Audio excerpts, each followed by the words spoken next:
All right, well, I'm going to go ahead and get started. Today, there we go. That's better. I'm going to be talking about the power of stories in language learning. I love stories. I love stories a lot. And I have used my stories in multiple different fashions. I've created 2 podcasts, Simple Stories in Spanish and Simple Stories in English. This one's 5 years old. I'm really excited. I celebrated my 5th anniversary of it a week ago. And then I'm also the author of the Carlos books. If you've seen the Carlos books around, those are mine. And if you want, I'll give you a sneak preview of the upcoming ones if you come and say hi. You can find me everywhere at Small Town Spanish Teacher. I teach in a field. My high school is in a field. We serve the towns of Newcastle and Silt, and they are as exciting as they sound. We are just west of Glenwood Springs, and next door to us we have a beautiful alpaca ranch. So it's a very beautiful location. I love where I teach. I've been there, this is my 19th year there, and I absolutely love it. And I teach, currently, I teach Heritage Speakers Spanish 2, and then I have three dual enrollment classes with Colorado Mountain College, the Rifle campus. But I have taught Spanish 1 and AP and everything in between. So if you need help, come and talk to me because I just really like talking too. So I'm going to be talking a lot about the power of stories in language learning. And this is really personal to me because I struggled with Spanish. And I have a whole episode about it on my podcast about how Spanish did not start coming together for me until I started getting stories. And the stories made everything come together. And so I used stories a lot from literally the very first day of Spanish 1. My kids come in and I tell them a story. Up through my heritage speakers, we do stories all the time. My college classes, stories all the time. I love stories. So why stories? Well, stories drive our perception of the world. And until we have a story about something, it literally does not exist in our brain. So if we are teaching kids isolated vocabulary, they have nothing to connect it to. Therefore, their brain just thinks it doesn't exist. So when you're wondering why they don't know this word that you have repeated 50 times in class, if you have not put it in the context of a story, whether it be fiction or nonfiction, if you have not put it in the context of a story, their brain doesn't think it exists. Stories are remembered 22 times more than facts alone. So if you want kids to learn facts, put them in the stories. We had somebody come and speak to our district about how the brain learns, and I really feel like if you don't know how your brain learns, well then really, you're just throwing stuff at the wall hoping it's gonna stick, right? But if you know how a brain learns, then you can be a lot more precise. And I thought that this fact that he shared was absolutely incredible. And it is that 90 to 95% of the day, your brain is running on past stories. That's a gigantic chunk of the day. And it's using those stories to predict what's going to be happening. Our brains don't like to work. And so they're going to rely on what they already know because they don't like learning new things. But there are ways that we can trick our brain into learning. So what does that mean for us as language teachers? Well, as I pointed out, students are going to remember the stories. They're not just going to remember the random facts. They're going to remember the stories. Right? Does that mean you can't teach them facts? No, it doesn't. I teach my students facts all the time. Like my absolute favorite random fact, I don't know if you know this, there is a town called Lloro, Honduras, and it rains fish once a year. Rains literal fish. And I have had students from Honduras confirm this in my class when my students don't understand, and you can look it up. There are videos. It rains literal fish in Lloro, right? So I put that into a story, and then it becomes everyone's favorite fact because that's a really cool story. It rains fish. So when they're in our class, their brains are running on those past stories. Their brains are not looking at a list of vocabulary words. Their brains are running on those stories, right? So what stories are they relying on? What are the stories you've taught them that they are relying on? What words are in those stories? If we want them to learn our language, we need to get the power of those stories, right? And it's not as hard as you might think. So how do we tap into the power of these stories, right? It's really important to be simple. We have to simplify. There are sometimes things that I really, really, really want to say, but I'm like, they're not gonna get that. We do have 2 chairs up here in the front, if anybody needs a seat. And so I have to think about a new way to say it. I have to rearrange my thinking and simplify it down, because if I'm giving them too much that's new, their brain is gonna use too much energy and decide it doesn't like that, and so it's just not gonna learn. And I think, all of us have been teaching since COVID, we see that in our kids' eyes, right? We see them just shut down, okay? So we need to be simple, and we need to be repetitive. That predictability, our brains like predictability. And so we need to be repetitive and simple. But you might be thinking that simplicity and predictability is boring. And you know what? In some instances it can be, but it doesn't have to be. And so I'm going to say no. A giant no, not just no. It's a big no. And so no, it is not. You can be exciting, and you can be predictable, and you can be simple, okay?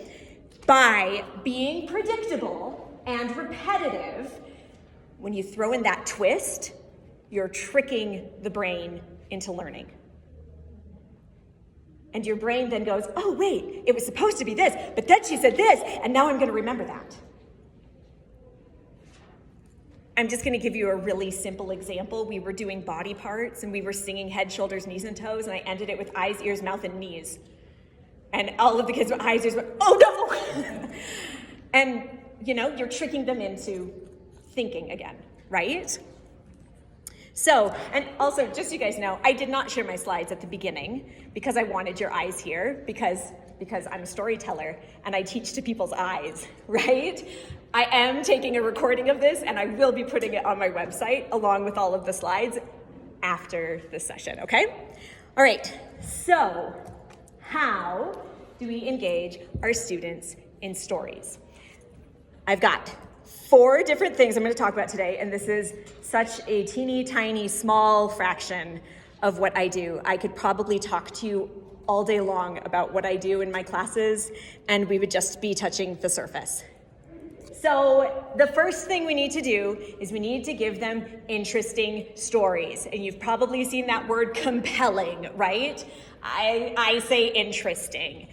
If they're not interested in the story, there's no reason for them to keep going with it, right? They need interesting stories. And yes, what's interesting to one person might not be interesting to another person. And sometimes they might not know a story is interesting until they start learning it in your class. And there are things that you can do to grab their interest. But you need interesting stories. And not every story is interesting. So look at it. If you're not interested, do you think they will be? You need to be a powerful storyteller.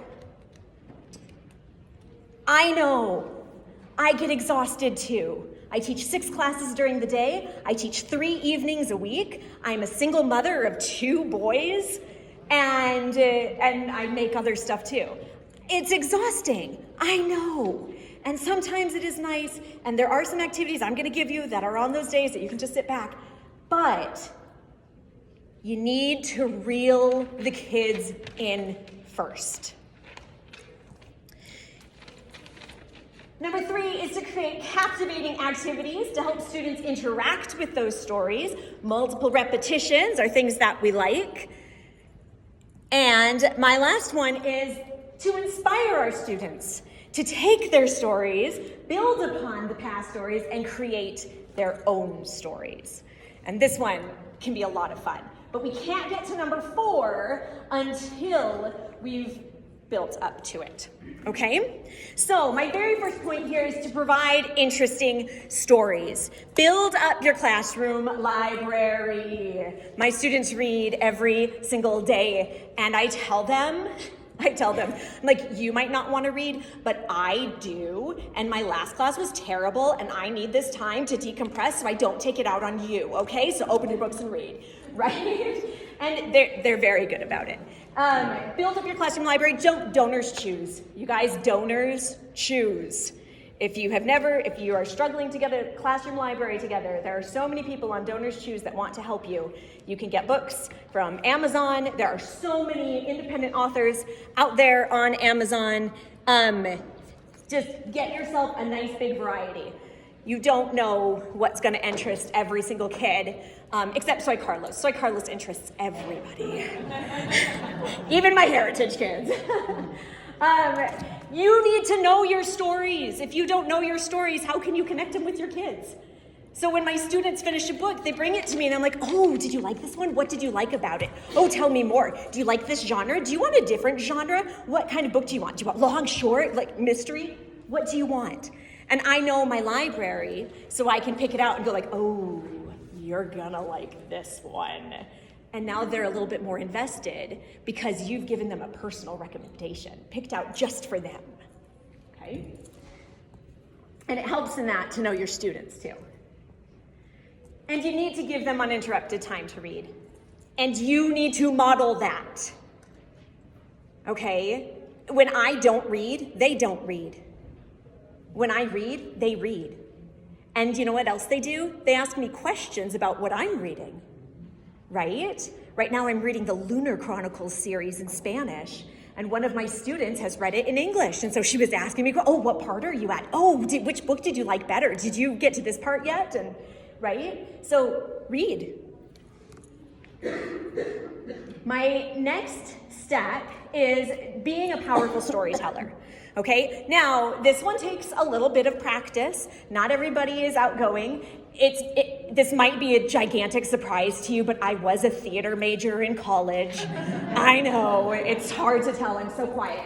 But my aunt, my mom's twin sister, was a professional storyteller. And when I was young, I used to love going to her house and watching her. And she was just so fun to listen to.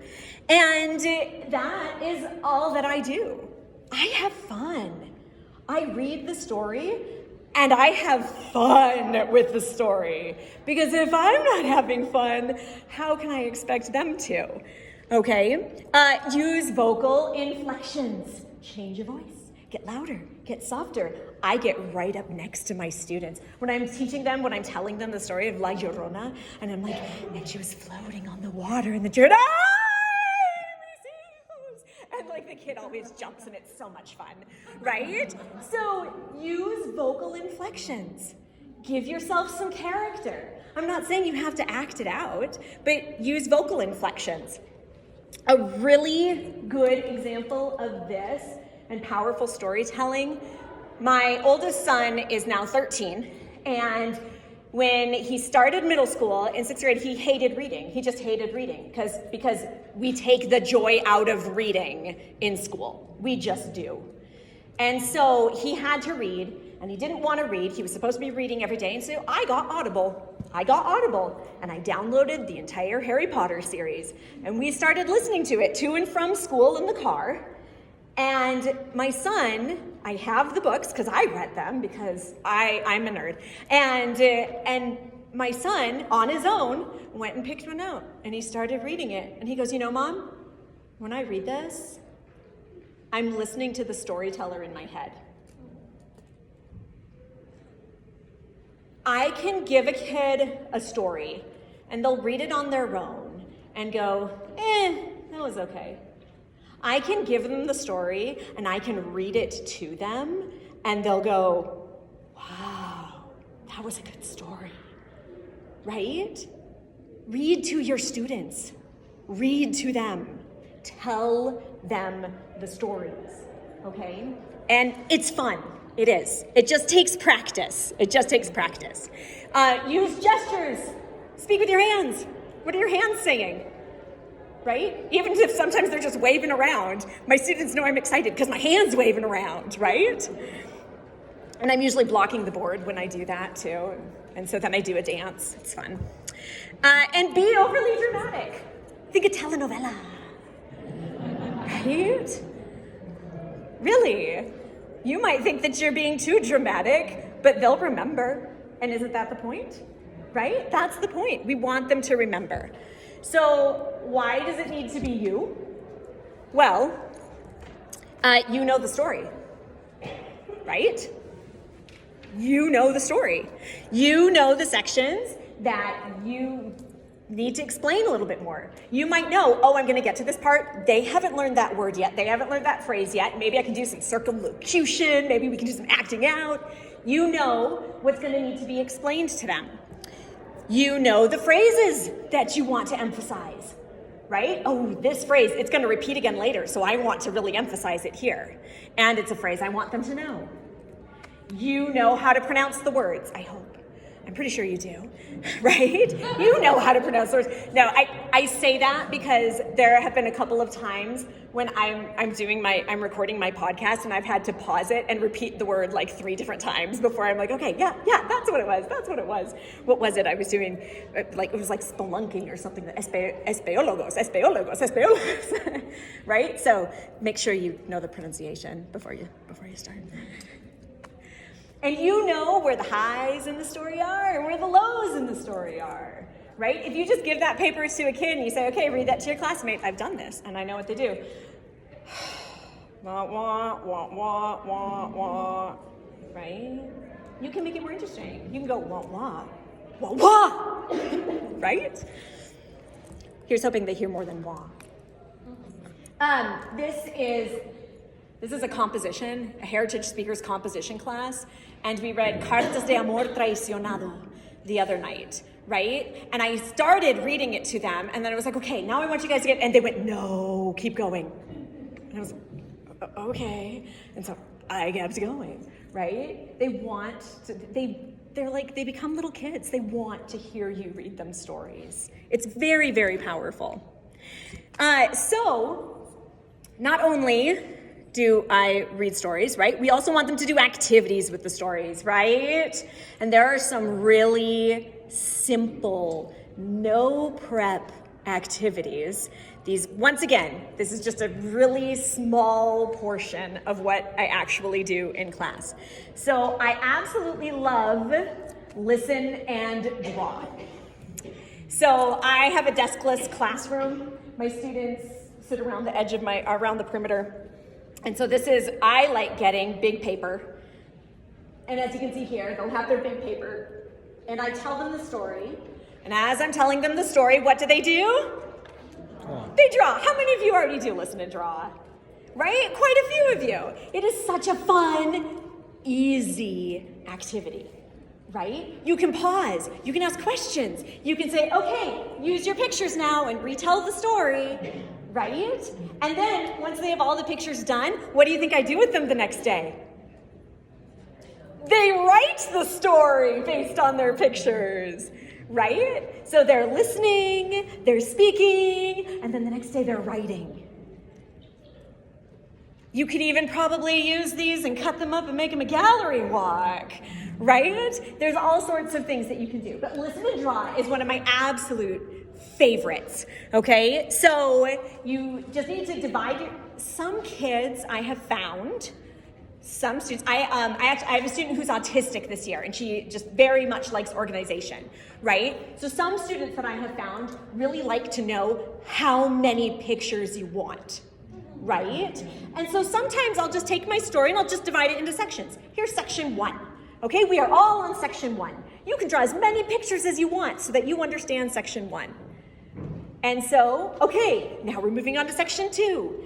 Draw this section 2, and then pause. Now retell sections 1 and 2, and then we pause. Hey, this group right here, can you retell section 1 for the whole class? Great, this group, can you retell section 2 for the whole class? Wonderful, let's move on to section 3 now. Okay, really easy. I've also done this one individually, where they each have their own individual paper and draw, because they couldn't handle being in groups.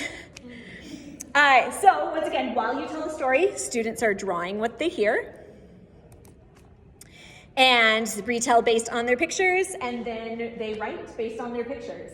And this one, this is a fun story about a boy who's looking for boots for his girlfriend because he lives on a ranch, because we live in the middle of a field next to an alpaca ranch. So connects with my students, right? But they need to be pink boots, obviously. We've also done this with legends. We've done it all sorts of stories. Any story works. Are there any questions on this before I move on? Okay.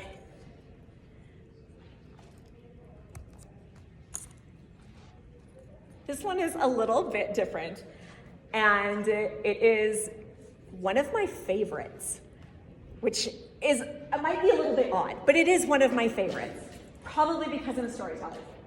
So this is a class write. So the way that I do this, and you can see this is my board here. Once again, I have my story divided into sections, and I tell one of the sections to the class. And once again, I don't have desks, so my students are all sitting around the perimeter, and I don't stand up here at the front. I am walking around as I tell them this story, and I am getting down, and I am using my hands, and I've got my vocal inflections, right? And I just tell them the section of the story. And then I stop, and I stand up, and I move to the front of the room, and I grab my marker. And I'm like, okay, get out a piece of paper, get out your pencil, we're gonna write the story down. And we write it as a class. Now, this is absolutely wonderful. I really like this. The students write, or when I'm up there, I ask them, I'm like, okay, how do I start? Abia. Okay, great. That's a great way to start. Abia. Ooh, did you put your accent on the I of Abia? I teach a lot of heritage speakers, so we talk a lot about spelling and whatnot, right? Okay, so we've got that accent. Okay, now what? Oh, that was her name. Okay, what did she look like? Right? And I ask them guiding questions, and we write the first paragraph of the section that I just said, and they all write it down too. Am I collecting this? No. But we're going to use it because my last one is that students build upon past stories to create their own stories, right? They're going to have their own copy of this story now. And the next time I ask them to write a story, they can pull out this example and build upon it, right? And as I'm going to, another thing that I'm doing is I'm emphasizing punctuation, because our English department has identified that that's one of our weak areas on the SAT. So as I'm going, I'm like, hey, that was a transition. What do we need after a transition? That's right, a comma. And some of my students, we did a practice SAT test the other day, and one of my students was like, they asked where to put the comma, and I was like, after the transition, because Profe keeps saying it. So it's a good way to review all writing skills as well, which is one of the reasons that I like this so much. And guess how much prep work I put into it? Nothing. Okay? You just have to, you have to know the story, right? But oftentimes I have the paper with the story there next to me, and I'll reference it. Oh yeah, that's right, that's the section I'm at now. Okay? There's no prep to this. And it's a really great activity, because how can we expect our students to write if we haven't taught them how to write? So once again, I point out their paragraph formation. I have some students that just write everything in one giant sentence, one giant column. Do you have that too, or is it just me? Okay. So we talk, I'm like, am I continuing this paragraph or starting a new paragraph? Oh, I'm starting a new paragraph. How do I do that again? Okay, I need to go down a line, and is that it? Oh, that's right, I need my indentation. Okay, review it, talk about it. And yeah, some kids know it, and some kids are bored, but some kids need it. And as they're going, I have them read what they wrote. My Spanish 2 kids do the same things. My Spanish 2 curriculum is the same as my heritage curriculum. And so in Spanish 2, I'll have them translate what they wrote to a classmate. I've had them illustrate what they've written. I've had them write comprehension questions based on what they've written. I've had them write true-false statements about what they've written, and then switch true-false statements and see if they can get the other person's, right? There's so many things that you can do with this, and they're creating it, which gives them a little bit more investment. Okay? Any questions on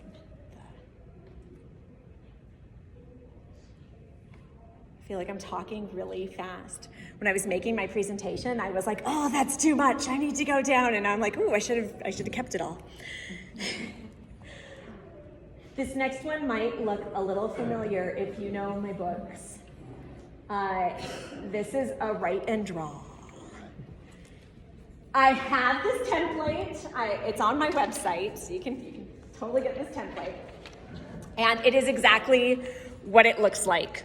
So everyone in my class gets a blank story template. I just have a ton of copies in my file cabinet, so I can pull this out on any given day. And I sit at my desk. This is great for a day that I'm feeling tired. I sit at my desk and I have my projector going and I have my blank paper and they all have their blank papers and we create a story together. So in the bottom portion, I just write a sentence, sometimes two, and then above it, we draw. And as you can see, I am an incredible artist. And so my students sometimes look at this and think, oh, I could never draw. I'm kidding. They look at my artwork and they go, I could totally do better than you, Profe. And they do. And one of them told me he's going to illustrate my next Carlos book because his drawings were so much better than mine. So we create the drawing that goes with it. Now, once again, what can we do with this? Well, we can cover up the words and they just retell based on their pictures again. I point out vocabulary as we go. Sometimes I'll write vocabulary words in the picture to help them out. And once again, we're writing. So what am I doing? I'm pointing out punctuation. I'm pointing out spelling. I'm pointing out grammar things. As you can see, this one was a legend. It doesn't have to be, it can be a story you make up as a class. It can be a story you want them to learn. And sometimes I give quizzes on these and they get to use their paper. So if they did a good job on their paper, then they get to use that on the quiz. And if they weren't paying attention, then they don't do so great on the quiz. And yes, doing these in class was the inspiration for making my Carlos books. One of my students said, you should publish those. And I did. And if I can do it, so can you, really. They're just stick figures. Any questions on this one? Another way that I've used this is in Spanish 1, when we're learning days of the week. Every single row is a new day of the week, right? And so I'm gonna pull out an example here. We had, my students made up a character named Dave La Chica. And on Monday, she drove her monster truck through the mud. And on Tuesday, she sang in the Sydney Opera, right? And so they just, I just asked them. I'm like, oh, well, you in the back, what did she do that day? Oh, she did that. Okay, great. And we write it down and we draw it. Right? So it can be a student-created story, or it can be a story you want them to learn. And once again, if it's a student-created story, there's like zero prep.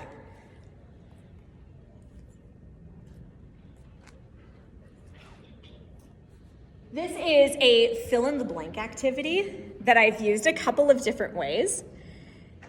So it's the story, but within the story, there are blanks. And I said I've used this a couple of different ways. I've read them the story and they fill in the blank as they're listening. But we have also given it to them without any background and had them read it and try to fill in the blanks with what they think the word might be. Remember, our brain likes to predict, right? And so giving it a prediction activity is a really good way for them to build on past knowledge. So you can hand it out and let them predict what's going to go in the blank. I've also told them the story one day and then given them the paper the next day and had them fill it in and then reread them the story so they could check their blanks, right?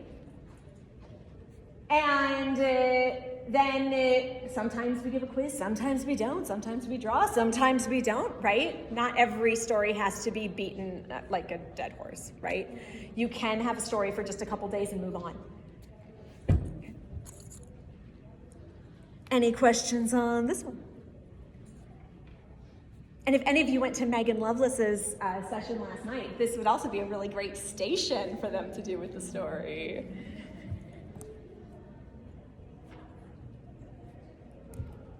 Another activity that I enjoy is story order. This is better if it's not too long of a story. The longer the story, the harder this is gonna be, right? So I have a story, once again, divided into sections. I like to divide my stories into sections. I learned this from the English teacher, actually. She numbers every single paragraph. Every time that they read a story or an essay, she has them number the paragraphs, right? And it's just an easy way to keep track of things. So I often divide stories into sections, okay? So this is a story order, and cut that up into sections. I do the cutting on this one, and then because sometimes I just print the sheet and it's got all the same section on there. And so then they come up and they grab a section, and they need to, as it appears there, put it in order, right? So some ways that I've had them interact a little bit more with these stories is they read it and then flip it over and summarize it on the back. And then they just use their summaries to put it in order. And then they flip it over and read it and see if it seems logical. And if it doesn't seem logical, then they need to fix their summaries, right? My school had a really big kick on 6-word summaries. Is it just my district, or have any of you guys heard that? 6-word summaries? Oh, lucky you. They did a big kick, and like everything for an entire month was all about 6-word summaries, right? So they were doing 6-word summaries and seeing if they were actually good summaries or not.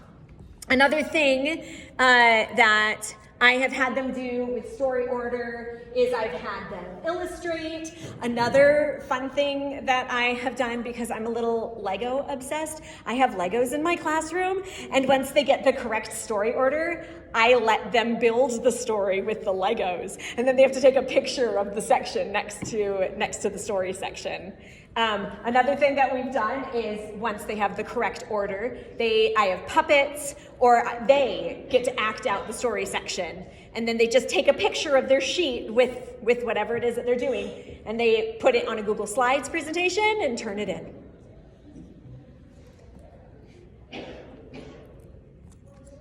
This activity is a great sub-activity because it is easy to grade.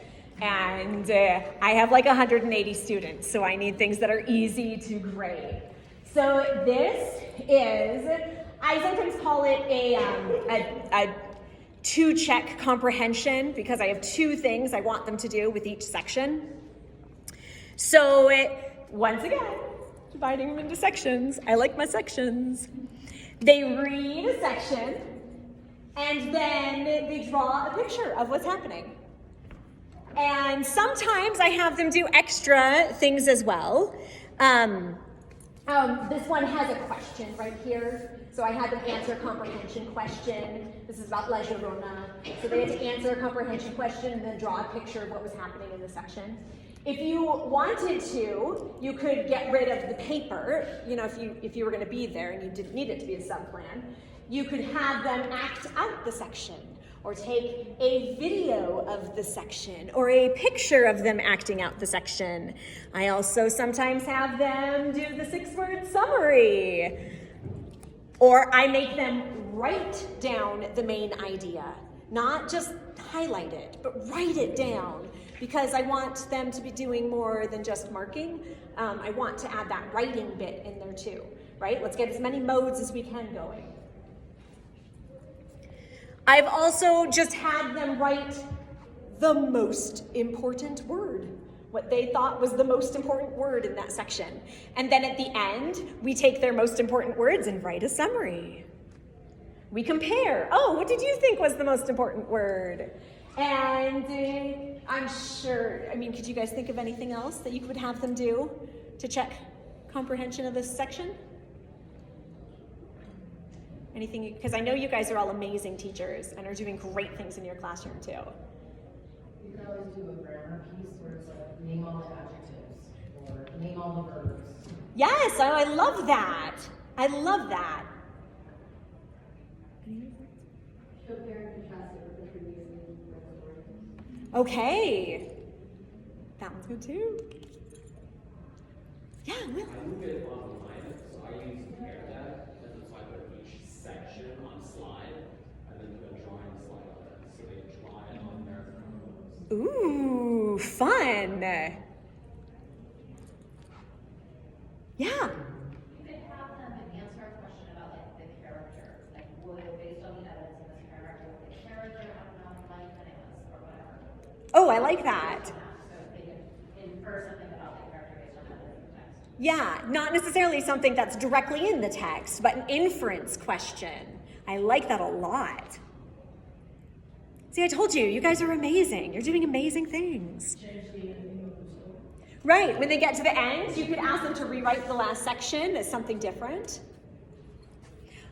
One of the reasons that I absolutely love this as a subplan, I make them turn it in at the end of class, whether it's done or not. They have to turn in whatever work that they have at the end of class, or I will not accept it.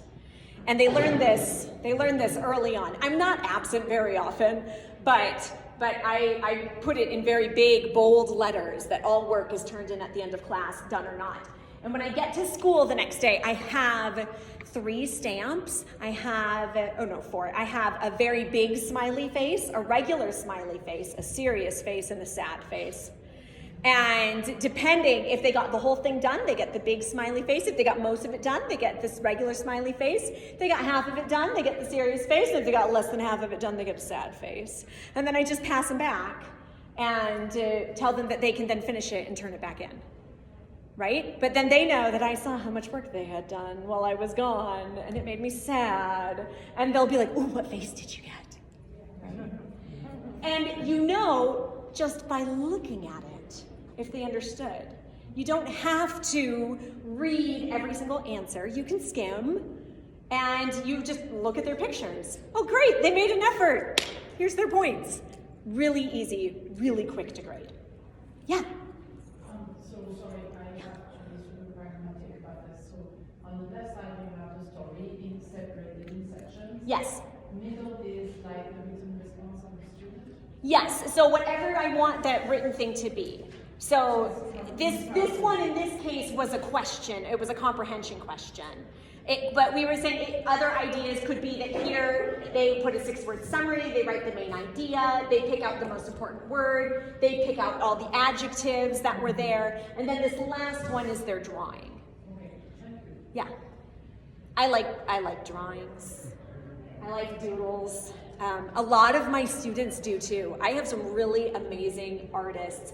And the ones that aren't super artistic or tell me they can't draw, I just pull out Carlos and go, well, neither could I. But you know, we can all do this. And they're like, okay, you're right. And they give me stick figures, right? And I mean, if they give me really amazing art, I do sometimes give them extra credit because they gave me something, they went above and beyond, right? They went extra. But it is, and I make sure that I have the directions very, very clear, because if I'm not gonna be there, they need to know what to do. But this is very adaptable. I have a student teacher this year, which is amazing. I've never had one before because I live in the middle of a field. And she took this, and we just did the legend of Mojuana, which is a legend from Nicaragua. And I had this template because I had made it for the last time I went to CCFLT. And she took it and put it on a computer, but she made them take pictures. And so they could use puppets, they could use anything in their backpacks, but she made them take a picture that represented what was happening in the story. And then she had them put it there on the slide with the thing. I might not look old, but I have been doing this for a while, and I do feel a little bit old school. I like paper. I like paper and pencil, especially now with a lot of AI so many of my students just have Google Translate automatically and whatnot. I like giving them a piece of paper because then I know that they're not, messing around or just going straight to English on their Chromebooks. We are a one-to-one school, and so they do have Chromebooks, but we do not use technology very often in my class.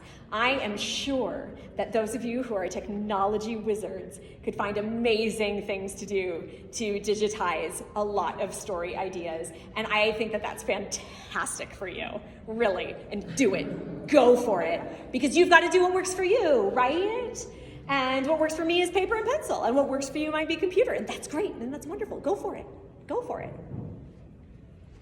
Any other questions on this slide? Yes? We've done the reading drama. How many times do you repeat a section? For When you're reading aloud to them and then they're drawing? oh, for like the listen, Yeah. the listen and draw.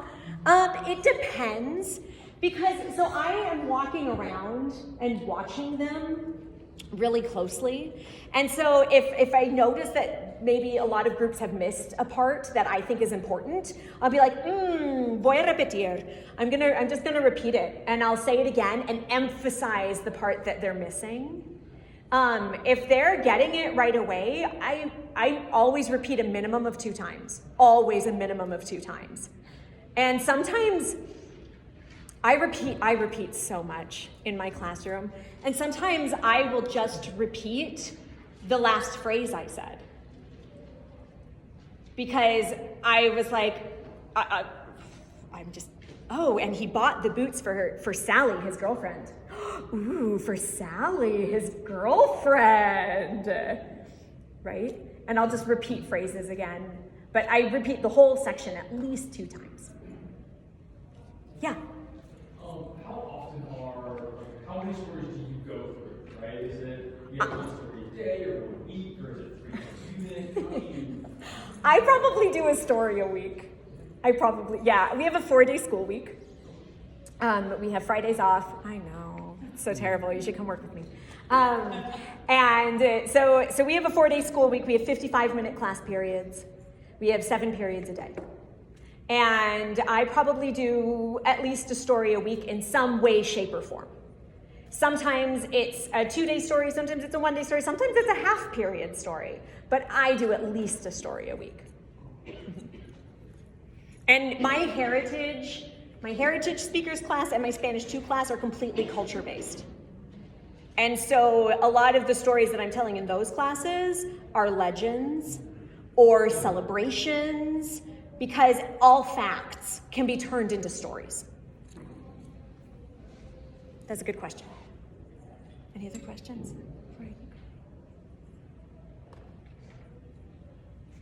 Okay. Oh wait, now I've got to figure out where I was. Give me a second.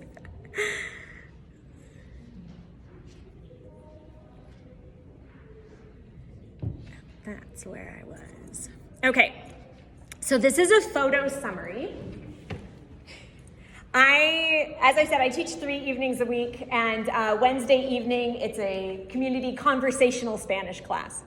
And we do 2 hours online live, and then they have to have 1 hour on their own. And so this is an activity that my adult students, do every single week. And it's a photo summary. I give them a story every single week, and they have to find photos that represent the story. And they then turn in a document to me, and they have the picture, and then they have to explain how it connects to the story. How does this picture illustrate, or what section does this picture illustrate? And I let them turn this in to me either by writing or video. And I have some students that are like, hey, this is a conversational class. I'm practicing my speaking. And they send me their videos. And those are always fun. And then I have some that prefer writing because maybe they don't have the time to record a video that week, right? But I really enjoy this one because they give me really great images. And then the next class period, I take some of their images, and as a class, we retell the story using their images. So this is another one that is really fun. And Another thing, I've already mentioned this more than once because I like to repeat myself. I will often in class have my students take their own pictures that represent the story rather than finding them online. Courtney was telling us about how she has her kids, it was a Canva that they use? Her kids use Canva to create stories, to illustrate their classmates' stories, right? Or to create images that illustrate their classmates' stories. So there's all sorts of ways that you can have them be artists without having to do their own art. And as I said, they provide a caption. They have to explain it. I mean, obviously, when I'm looking at this, yeah, I know why that represents El Caleuche, which is a legend from Chile. I know why this image represents the boat, but I want them to explain it to me, right? I've also had them take their stories, and instead of giving me captions, they make it an Instagram post, right? So here are the pictures that my character took while they were visiting the Chilean coast, right? And they saw the ghost ship appear and the sirenas, the mermaids, right? So they could make it an Instagram post, which is a lot of fun. Back in the day, we used to have them make it a Facebook post, but they're not into that anymore. Any questions on this one? Yes?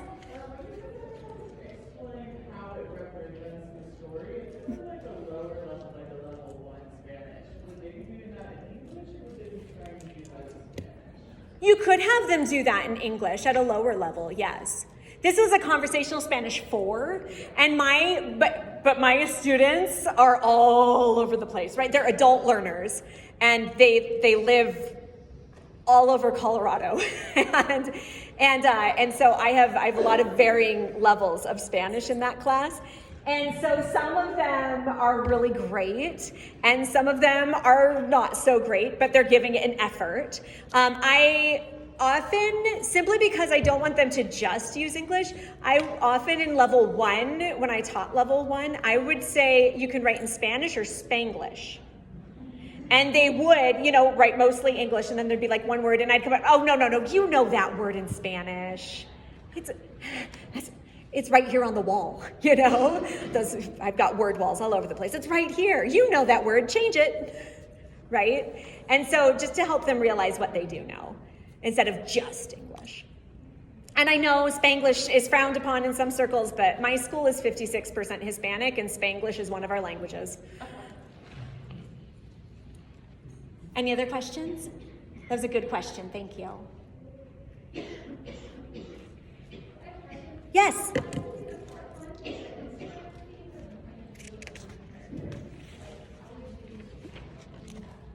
I give them a blank piece of paper, and I say, give me like 3 photos that you would put on Instagram. And so that connect to the story. So pretend you're a character in the story. What pictures would you take if you were that character in the story? And what caption would you give it? Right? And so if I'm letting them use images from the internet, I would have them do that in a Google Doc. If I'm wanting them to draw, because sometimes I have them draw, right? Then I would just have them do it on a blank piece of paper. I don't have a template. Maybe I should make one someday, but I don't have time. And if they're doing the Instagram post with pictures, once again, on a document. Yeah. And sometimes they'll find the little icons and put them in, and they'll make it look like a real Instagram post. Some kids that are, your overachievers. Yeah, you could have them make memes related to the story. Mm-hmm.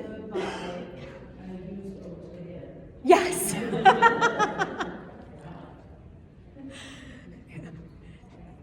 Don't trust the mermaids. Her name is not Ariel. Okay. All right. This is fantastic. I'm one of 2 Spanish teachers at my school, and I love the other Spanish teacher, but he's the football coach. And so I try to collaborate with him, and I just go loud, that's great, love it, great, I'll do it. And I'm like, okay. But I'm really, really enjoying this collaboration. It's fun to network and see so many language teachers in one spot. So, if you remember, I said, first we need interesting stories, right, to pull in their attention. We need to be storytellers because then it makes them much better storytellers themselves and it gets them invested in the story. And we want to have activities they can do to interact with the story. And then, once we've done all of those wonderful things, now we're getting to the point where they can make their own stories, which is so much fun. So, one activity that I do to get them into doing their own stories is to take an existing story and change it. So, this is my book, and this is my template. As we read my book, my students make their own, right? And this template is completely free. It's on my website. You don't have to read my book to have them make their own story. Okay, they can make their own story. And so we take an existing story and change the words to personalize it.